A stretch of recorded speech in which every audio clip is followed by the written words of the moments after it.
I'll be a surrogate for my ex. It's a kind act, not cheating, my wife boldly said.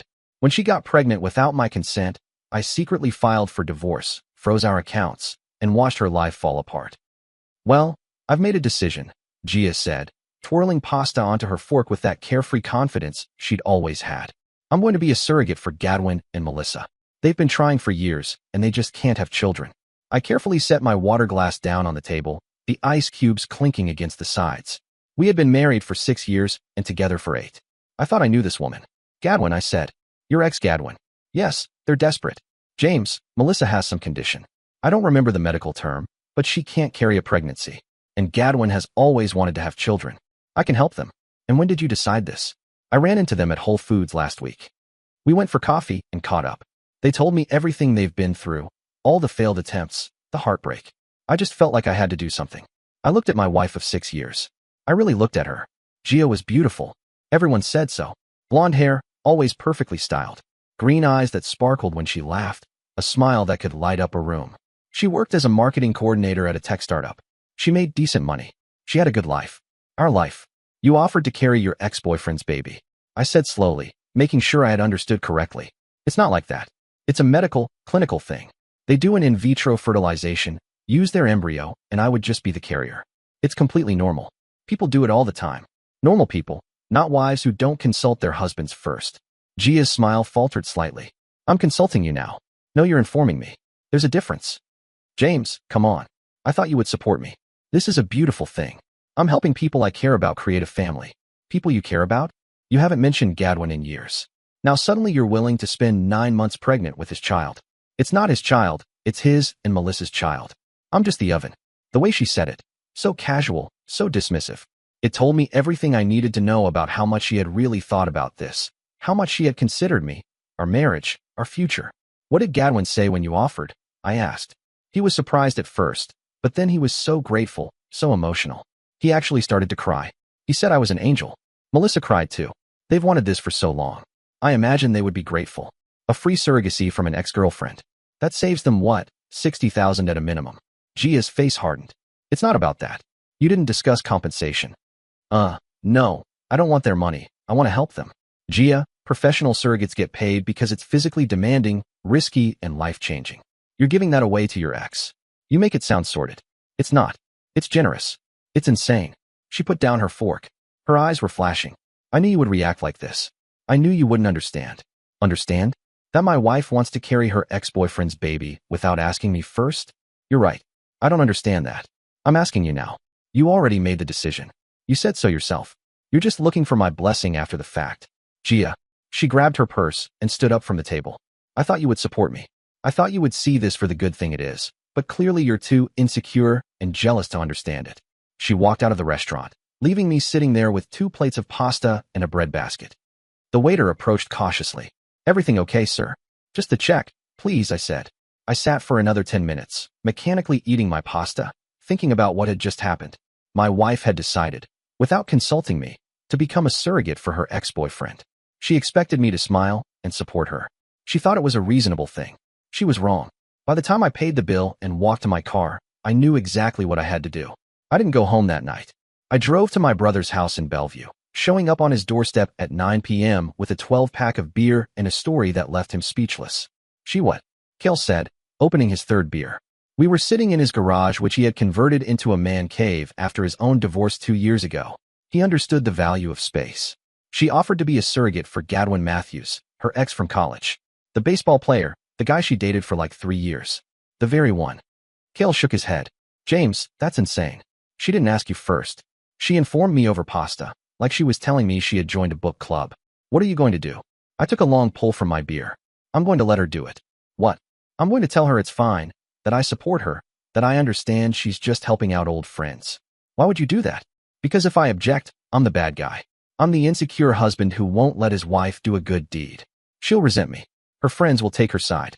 Everyone will think I'm a controller. So, you're just going to accept this? No. I'm going to divorce her, but I'm going to do it smartly. I'm going to protect myself legally and financially before she realizes what's happening. Kel studied me for a long moment. Have you thought about this before? I've thought about a lot of things. Gia has been different lately. Distant. She's been texting someone constantly, getting calls she doesn't answer when I'm around. I thought maybe she was planning a surprise party or something. Now I know she's been planning this with her ex-boyfriend. With your ex-boyfriend? Man. I'm sorry. I know you love her. I loved her. Maybe I still do, but I'm not going to let love make me stupid. If she wants to prioritize Gadwin and his wife over our marriage, that's her choice. But she's going to live with the consequences. What's your plan? I pulled out my phone, opened my notes app where I had been making a list on the drive over. First thing Monday morning, I'm calling Davidson and Associates. Divorce lawyers. The firm that handled your divorce, right? Yep. They're expensive, but they're good. Ask for Patricia Davidson in person. She's ruthless. Good. I want someone absolutely ruthless. Then I'm calling our bank. We have 3 joint accounts, checking, savings, and a money market account. I'm going to freeze all of them. You can do that? According to the research I did on my phone for the last hour, yes, either account holder can freeze joint accounts during a pending divorce. She won't be able to access the money, but neither will I. It all gets sorted out in the settlement. How much are we talking about? About $80,000 in total. Most of it from the inheritance my father left me last year, which I stupidly put into our joint account instead of keeping it separate. Cale winced. Rookie mistake. I know, but at least I can stop her from spending it before the divorce is final. What else? Insurance. She's on my health insurance through my job. I'm calling HR on Monday and taking her off. She'll get a COBRA notification, but that's not my problem. That's cold. That's practical. Once we're separated, I'm not legally required to keep her on my insurance.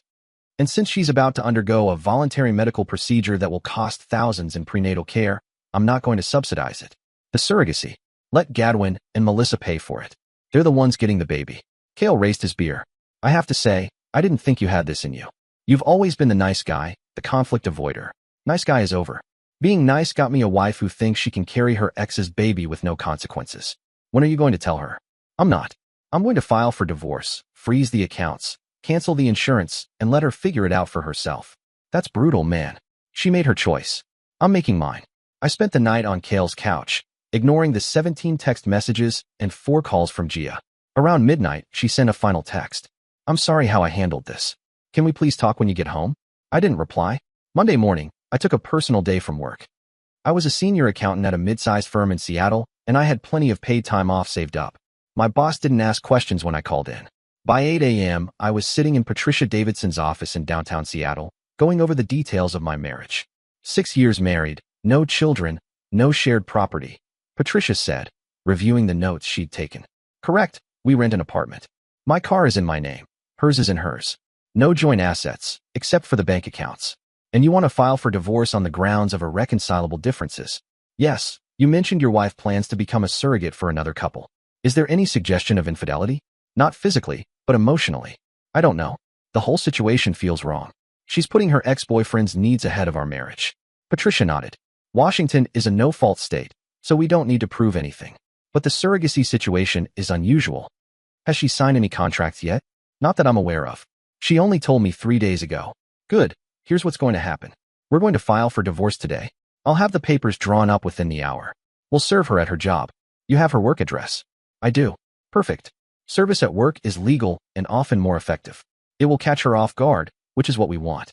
Simultaneously, you will freeze the joint accounts and remove her from your insurance. By the time she realizes what's happening, the legal and financial protections will already be in place. How long does a divorce take in Washington? A minimum of 90 days from filing to finalization, but with no joint property and no children. We can probably get a settlement in 4 to 6 months if she's reasonable. And if she's not reasonable, Patricia smiled. It was not a warm smile. Then we make it expensive for her. A drawn-out litigation costs money. If she can't access the joint accounts and has to pay legal fees out of pocket, she'll settle quickly. And what about the surrogacy? Can I legally stop her from doing it? No. She has bodily autonomy. But here's something to consider. Most IVF clinics require psychological evaluations for surrogates. Part of that evaluation includes assessing the stability of the surrogate's home life and support system. If she's in the middle of a divorce, many clinics will refuse to proceed. They don't want the liability. I leaned back in my chair. So, by divorcing her now, I might actually prevent the surrogacy. It's possible. At the very least, you'll complicate it significantly, and even if they proceed, she'll be dealing with the pregnancy alone, without your financial or emotional support. That's a natural consequence of her decision. How much is this going to cost me? My retainer is $5,000. If we settle quickly, probably another $3,000 to $5,000 in total fees. If she fights it, it could be more. Do it. Patricia held out her hand. Welcome to your new life, James. I shook her hand and wrote a check for $5,000. Money I'd earned, money I'd saved, money I was now spending to end my marriage because my wife couldn't see what she was throwing away. By noon, the divorce papers were filed. By 2 p.m., Gia was served at her office. By 3 p.m., I had frozen all our joint bank accounts. By 4 p.m., I had called my HR department and removed Gia from my health insurance effective immediately. By 5 p.m., my phone was blowing up. I didn't answer. Gia showed up at Cale's house at 7 that night. I was expecting her. She knew we were close, and she knew he would take my side. What I wasn't expecting was that she would bring Gadwin and Melissa with her. Cale opened the door, took one look at the three of them, and called for me. "James, you have company." I walked to the door. Gia's eyes were red and swollen. She had been crying. Gadwin stood beside her, tall and still athletic at 32, with his arm around a petite, brown-haired woman who must have been Melissa. They were all looking at me like I was the villain. "Can we talk?" Gia asked. "We can talk through our lawyers." "James, please, don't do this. We can work this out." "There's nothing to work out. You made your decision. I made mine." Gadwin stepped forward. "Look, man, I think there's been a misunderstanding. Gia was just trying to help us. This doesn't have to end your marriage." "Gadwin, with all due respect, you're the last person who should have an opinion on my marriage. I'm just saying we didn't mean to cause any trouble, but you did. You accepted my wife's offer to carry your baby without once suggesting she should talk to her husband first. That tells me exactly how much you respect our marriage." Melissa interjected in a quiet voice. "We thought you knew. Gia said you were supportive." She lied. Gia's face crumpled. "I didn't lie. I thought you would support me. I thought you loved me enough to understand. Love isn't about understanding terrible decisions. Love is about considering your partner before you make life-altering ones. You didn't, so you're punishing me, freezing our accounts, taking me off your insurance. Do you know what you've done?" "I know exactly what I've done. I've protected myself from someone who was about to drain our accounts and use my insurance to subsidize a pregnancy for her ex-boyfriend. It wasn't about that." "Then what was it about, Gia? Explain it to me.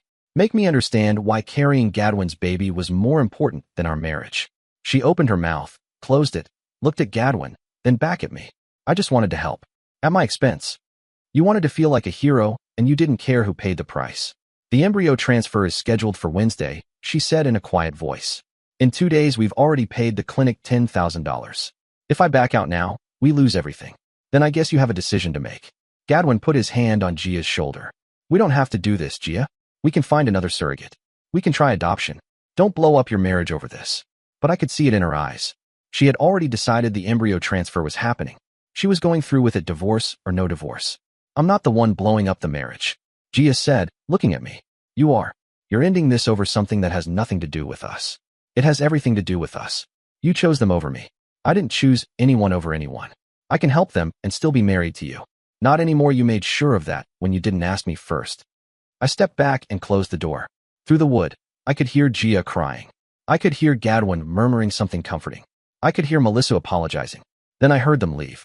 Cale appeared with 2 beers. "You okay?" "I will be. You know she's going to go through with it, the surrogacy." "I know. And you're still going to divorce her." "Yes, even though a part of you still loves her." I took the beer, drank half of it in one long swallow, especially because I still love her. Because if I stay, I will resent her forever. I'll look at that baby and see betrayal. I'll look at Gadwin and Melissa and see the people my wife chose over me. That's no way to live. When did you get so smart? When I realized being nice gets you divorced at 34 with an empty bank account and a wife carrying someone else's baby. Cale clinked his beer against mine. To being smart, to surviving. I corrected. We drank, and I tried not to think about how Gia's hair smelled like lavender, how she laughed at dumb jokes, how she used to curl up next to me on Sunday mornings and say I was her favorite person. That woman was gone. She was probably gone a long time ago. I had just been too in love to notice. The embryo transfer took place on Wednesday at 11 a.m. I know because she texted me from the clinic. "It's done. I'm pregnant, or I will be if this works. I hope you're happy." I didn't reply. 2 hours later, my phone rang. Unknown number. I almost didn't answer, but something made me pick it up. "Mr. Foster, this is Leonard Baxter. I'm an attorney representing Gia Foster. We need to discuss the divorce proceedings. I have a lawyer. Talk to her. I've already spoken with Patricia Davidson. She's quite formidable. But before this goes any further, I need you to understand the position your wife is in." "What position is that?" "She has no access to money. You've frozen all joint accounts. You've removed her from your insurance at a time when she is potentially pregnant. She can't pay rent. She can't buy food. She can't make her car payment. You've left her destitute. She has a job. She makes $45,000 a year. She can support herself. Her salary goes to bills and living expenses. The savings in those accounts were her emergency fund, her security. You've taken that away. That money is half mine. More than half. Actually, most of it came from my father's inheritance, which you deposited into joint accounts, thereby making it community property. But that's not the point. The point is, you're being cruel. I'm being practical. Gia made a decision that affects our marriage. I'm making decisions that affect our divorce. That's how this works. She is potentially carrying a baby right now. A baby that has nothing to do with your divorce. A baby she chose to carry for her ex-boyfriend without consulting her husband. Let's not pretend this is my fault. Mr. Foster, I am trying to negotiate in good faith here. Can we discuss terms for accessing the accounts, even temporarily? She needs money for basic expenses. No. Correct. No negotiation, no temporary access. The accounts remain frozen until the divorce is settled. If Gia needs money, she can ask Gadwin and Melissa. They're the ones benefiting from her decision. This is unconscionable. This is consequences. Gia thought she could make unilateral decisions about our marriage. Now she's learning she can't. Tell her to sign the divorce papers. Clean split 50/50ths of the accounts. After my father's inheritance is pulled out as separate property, she'll walk away with about $10,000 and her freedom to carry whoever's baby she wants. She won't accept that. Commingling the inheritance makes it community property. Then we'll let a judge decide, but I'm not unfreezing those accounts. Your client made her choice. Now she lives with it. I hung up. Kale came into the room. That was cold. It was necessary. You're really going to leave her with nothing while she's potentially pregnant. She's not pregnant with my baby. She's potentially pregnant with Gadwin's baby. Let him support her. You know he won't. He's got his own financial problems. Why do you think they needed a free surrogate? Not my problem, but it bothered me more than I wanted to admit. The image of Gia, alone, potentially pregnant, unable to access money for food, rent, or medical care. It wasn't the revenge I had imagined. It felt empty. My phone rang again. This time it was Gadwin. James, we need to talk about Gia. I have nothing to say to you. She's a mess. Man, she won't stop crying. She can't eat. She's stressed out of her mind. Do you know what that does to a pregnancy? If this transfer works, the stress could cause a miscarriage. Then maybe she shouldn't have made such a stressful decision. Are you human? She's your wife. Not for much longer. And she stopped being my problem the moment she offered to carry your baby. I'll pay for everything. Her rent, her food, whatever she needs. Just unfreeze enough money for her to function. Why would I do that? Because you're not a monster. Because somewhere under all this vengeful crap is a decent guy who married a woman he loved. The decent guy died 3 days ago in an Olive Garden. The man you're talking to now is the one surviving the fallout. I made a mistake. Okay, I shouldn't have accepted her offer without making sure you were on board. I was desperate. Melissa and I have been trying for 6 years. 6 years of failure and disappointment and feeling broken. When Gia offered, I didn't think. I just said yes. It's my fault. You're right. It is your fault. And Gia's. You both made this mess. You figure out how to clean it up. I hung up again. This time I turned off my phone. The next 2 weeks were a whirlwind of legal maneuvering and ignored phone calls. Patricia filed motion after motion, each one designed to protect my interests and complicate Gia's situation. Meanwhile, Leonard Baxter was filing counter motions, asking for emergency relief, temporary support, access to the accounts. Each and every one was denied. The judge assigned to our case, a stern woman in her 60s named Judge Caroline Pierce, reviewed the circumstances and issued a simple ruling. Both parties would maintain the status quo until the divorce proceedings were concluded. The accounts remained frozen. Gia remained off my insurance. Everything stayed exactly as I had left it. Gia was trapped. I heard through Cale, who heard it from his girlfriend, who heard it from a mutual friend, that Gia had moved in with Gadwin and Melissa. She couldn't afford her half of the rent on our apartment, and they had offered her their spare room. The irony was not lost on me. My wife was living with her ex-boyfriend while potentially carrying his baby. The pregnancy test came back positive 2 weeks after the transfer. Gia was pregnant. The embryo had successfully implanted. In 9 months, Gadwin and Melissa would have a baby, and my wife would have destroyed our marriage for nothing. I waited for the guilt, the regret, some sign that I had gone too far. It never came. Instead, I felt vindicated. Gia had made her choice. She had prioritized Gadwin and Melissa over me, our marriage, our future. She had assumed I would just accept it, that I would go along with whatever she wanted, because that's what I had always done. She had been wrong. The divorce proceedings churned forward. Patricia was relentless, arguing that my father's inheritance, $60,000 of the $80,000 in our accounts, should be considered separate property, since I could prove it had been kept separate for 6 months before I stupidly deposited it into our joint savings. It's a gray area, Patricia explained during one of our meetings. Community property law in Washington says anything acquired during the marriage is joint, but inheritances are an exception if they are kept separate. You commingled the funds by putting it in a joint account, but only recently. We can argue it was a mistake, not an intent to make it community property. What are our chances? 60 to 40 in our favor. Judges tend to protect inheritances, but it will depend on how Gia's lawyer argues it. And if we lose, then it's split down the middle. You get 40,000, she gets 40,000. And if we win, you get 60,000 plus half of the remaining 20,000, and she gets 10,000. I want to win. Then we need to be strategic. Leonard Baxter is going to paint you as vengeful and cruel. He's going to say you left your pregnant wife destitute. We need to flip that narrative. We need to show that Gia made a reckless decision without considering her husband, and that you are simply protecting yourself from that recklessness.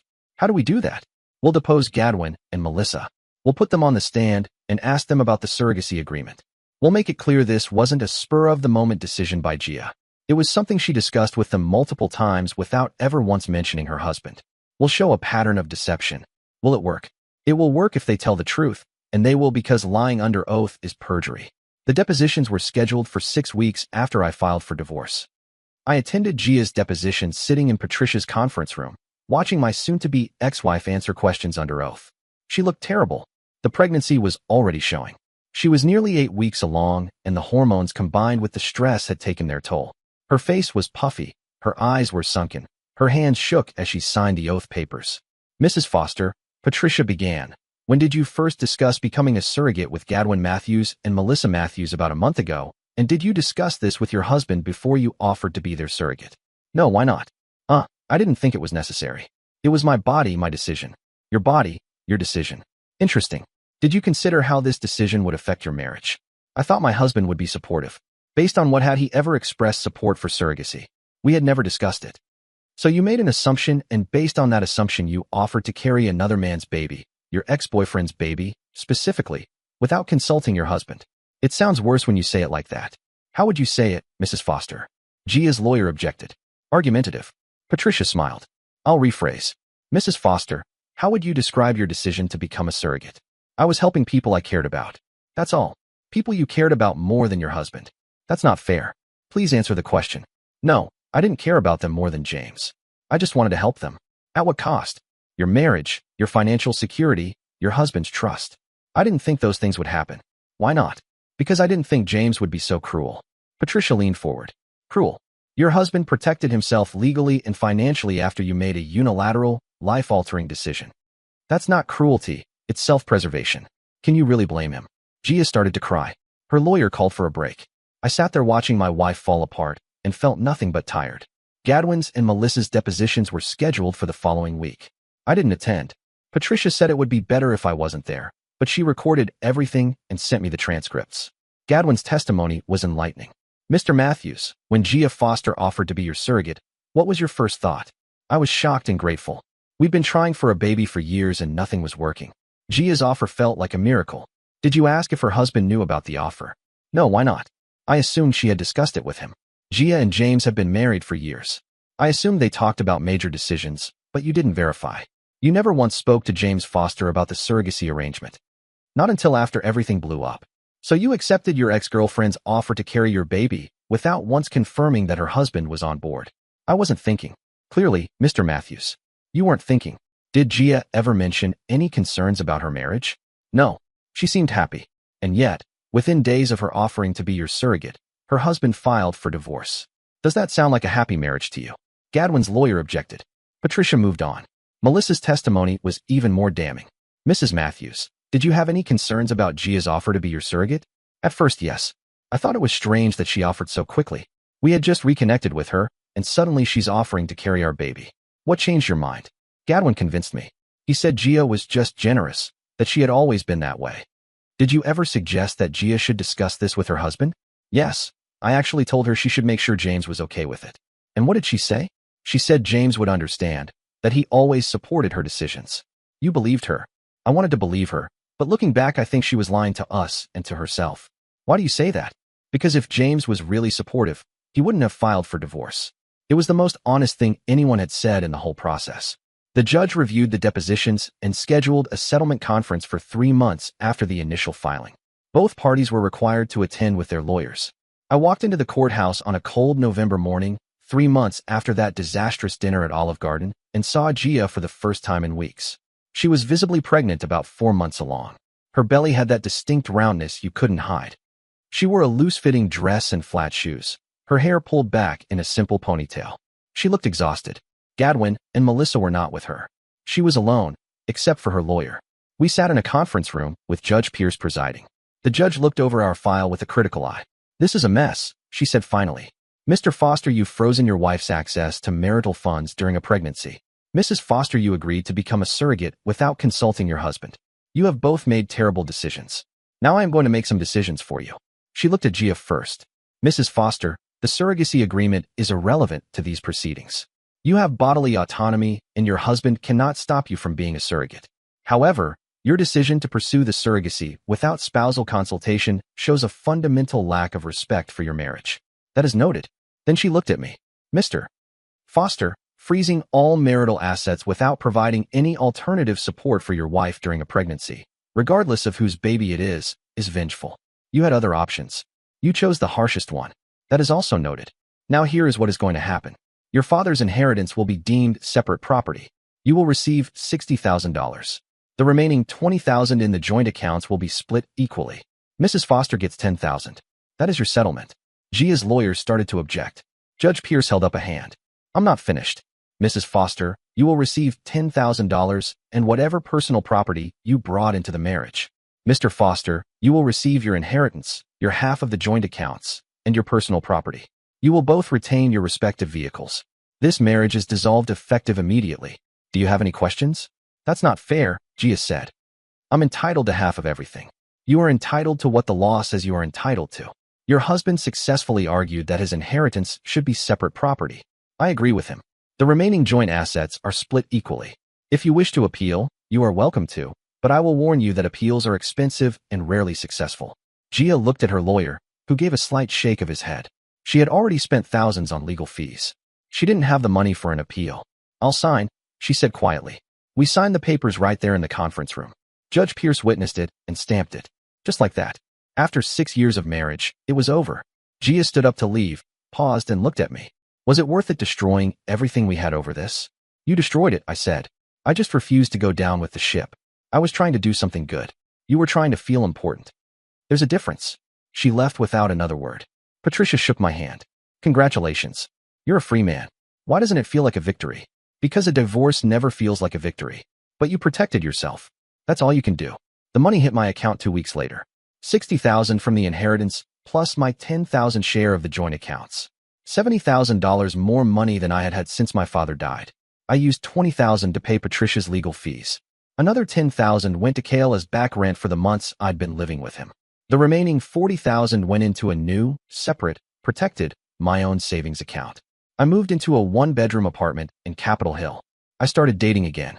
Nothing serious, just coffee dates and dinners with women who didn't remind me of Gia. I got back to work, got a promotion, focused on rebuilding my life, and then, 6 months after the divorce was final, I got a call that changed everything. "James, it's Melissa." I almost hung up, but curiosity got the better of me. "What do you want?" "I need to tell you something. Something you deserve to know. I don't want to hear about the baby. It's not about the baby, it's about Gadwin." I sat down. "I'm listening." "They're together. Gia and Gadwin. They have been for months, since before she offered to be our surrogate." The world tilted. "What?" "I didn't know until recently. I found text messages on Gadwin's phone. They've been having an affair since last spring. The surrogacy wasn't about helping us. It was so she could have Gadwin's baby. She played all of us." "That doesn't make sense. The baby is yours. You used your embryo." "No, they didn't. I found the clinic records. Gadwin switched the embryo order. They used his sperm and Gia's egg. The baby Gia is carrying is not mine, it's theirs." I couldn't breathe, couldn't think. "Why are you telling me this?" "Because you deserve to know the truth. Because I'm divorcing Gadwin. And I want you to understand that you weren't wrong. You weren't cruel. You were right to protect yourself. Gia lied to everyone." "How long have you known?" 2 weeks. I've been gathering evidence. I have the text messages, the clinic records, everything. I'm filing for divorce, and I'm suing them both for fraud." "You can prove it?" "I can prove everything. And James, I'm sorry. I'm sorry we believed her. I'm sorry we helped her destroy your marriage. Gadwin and I were just so desperate for a baby that we didn't see what was right in front of us. After she hung up, I sat in my apartment for 3 hours processing what I had learned. Gia had been having an affair. The surrogacy was a cover. She had deliberately gotten pregnant with Gadwin's baby and made me think it was an altruistic gesture. I had divorced her thinking she was misguided. She was reckless. It turned out she was just a liar. The news broke 2 months later when Melissa's lawsuit hit the courts. She sued Gadwin for fraud, emotional distress, and breach of contract. The local news picked it up. Surrogacy scam. Woman allegedly fakes surrogacy to have lover's baby. Gia's name was all over the Seattle news sites. Her face, older now, hardened by pregnancy and stress, stared back at me from article after article. The comment sections exploded with judgment and condemnation. Gadwin lost his job. Gia lost hers too. Neither of them could show their faces in public without being recognized. And I watched it all unfold from the safety of my new life, feeling a satisfaction I hadn't felt since this whole nightmare began. Kale called me the day the news broke. You see the news? Yep. How do you feel? Vindicated. That's it. Just vindicated. What else should I feel? I was right. Gia was lying. I protected myself. That's all I wanted. You're not even a little bit sad. I'm sad I wasted 6 years on a woman who turned out to be a liar and a cheater. But I'm not sad I divorced her. Best decision I ever made. You're cold, man. I'm a realist. Gia made her choices. Now she lives with them. Not my problem, but it bothered me more than I wanted to admit. I loved Gia once. I really loved her. And now that love was tainted by betrayal, lies, and the knowledge that everything I had believed about our marriage was false. The baby was born in March, almost exactly a year after that dinner at Olive Garden. I didn't go to the hospital. I didn't send flowers or congratulations, but I heard through mutual friends that it was a girl, 7 pounds, healthy, beautiful. Gadwin and Gia were together, living in a small apartment in Kent, struggling to make rent and support a newborn on Gadwin's unemployment checks and whatever freelance work Gia could scrounge up. Melissa won her lawsuit. The judge awarded her $50,000 in damages, money that Gia and Gadwin didn't have and probably could never repay. And I sat in my comfortable apartment, drinking a beer, watching the sunset over Seattle, and finally felt like I could breathe again. 2 years after the divorce, I was sitting in a coffee shop in Fremont when Gia walked in. I recognized her immediately, though she looked different, thinner, older, tired. Her hair was shorter, streaked with gray. She hadn't bothered to dye it. She was carrying a diaper bag and pushing a stroller. She saw me the same moment I saw her. Her face went pale. For a moment, I thought she would leave, that she would turn and walk out rather than face me. But she didn't. She stood in line, ordered her coffee, and when she had it, she walked over to my table. James, Gia, can I sit down? It's a free country. She sat, the stroller beside her. I could see the top of a small head, brown curls sleeping peacefully. This is Emma, Gia said. She's 2. Congratulations. I know you know the truth about Gadwin, about everything. Melissa told me. I figured. I'm sorry I lied, that I manipulated you about everything. Are you sorry, or are you sorry you got caught? She looked down at her coffee. Both, probably. I was selfish and stupid. I convinced myself I was doing something noble, but really, I just wanted Gadwin back. I wanted the life we could have had if we'd stayed together, and I was willing to destroy everything else to get it. And how did that work out for you? Not well, obviously. Gadwin and I are barely scraping by. He can't hold a job. I can't get any decent freelance work because everyone knows who I am. Melissa's judgment hangs over our heads like a guillotine. We'll probably be paying it off for the rest of our lives. Good. She flinched. I deserve that. You deserve worse. Probably. But for what it's worth, I am sorry. I'm sorry I hurt you. You were a good husband, better than I deserved. Was any of it real? Our marriage? Yes, I loved you at the beginning, James. I really did. But then Gadwin came back into my life, and all those old feelings came rushing back. I told myself I could have both of you, you and him. I was wrong. Yes, you were. She stood up, gathered her things. I won't bother you again. I just wanted you to know that I'm sorry and that you were right to leave me. You deserve better. I know. She left, pushing the stroller out into the gray Seattle drizzle.